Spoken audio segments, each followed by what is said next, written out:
about trying to teach the cast a language that is obviously with which they never come into contact. I taught them, well, I went back and treated them like babies. I taught them the numbers 1 to 10. You know, and if anybody's seen the DVD extras, there's a little bit about me talking about the numbers 1 to 10. Because contained within those numbers are, you know, just to kick off with, about 20 sounds that we don't make in English. You know, so you've got A and A and sounds like that.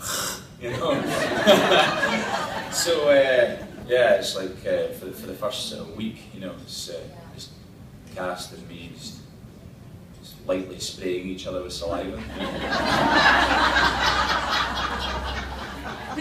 So numbers 1 to 10 to start with, and then the thing about it was, and this is the interesting thing but also the challenging thing, is that there's no 2 cast members that learn the same.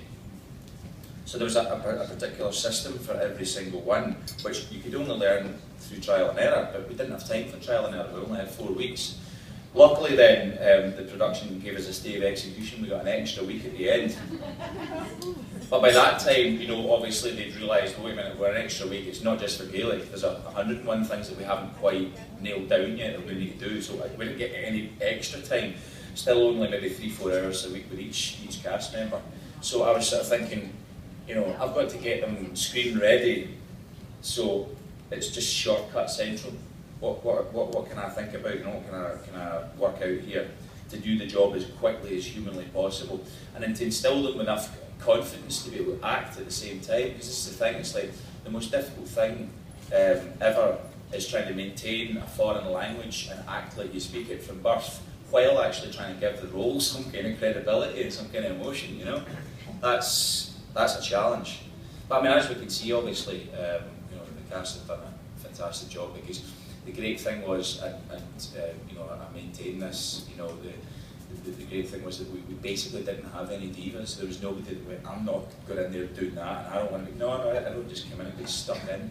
Because I think very, very quickly everybody realised how sort of special a moment this was, and for a lot of actors who had done fantastic work, but you know, there was none of them absolute A-list in terms of world, you know, fame or what, you know, repute and what have you. So everyone realised pretty quickly that for many people this was make or break. And for a guy like Duncan, who had barely been involved in anything, and suddenly boom, he's right up there, and he's like, holy crap, you know, holding on for dear life, you know, and haven't learned Gaelic, and horse riding, and sword fighting, you know.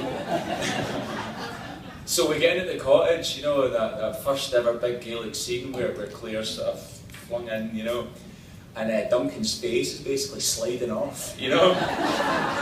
Because he's had these pock marks, you know, put onto his face, and you know, he would be coming in, and he'd slam the door open, and he'd be like, Grant's like, gee, who goes to Ishivoraki?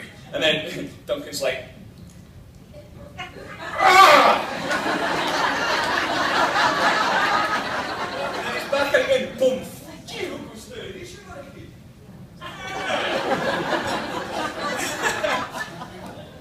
And the line, unfortunately, is still a little garbled, because the heat was just intense. And the problem is, you're thinking you're going to get outside the escape, but you're not, because you've got the massive big lights that are creating the daylight, you know. So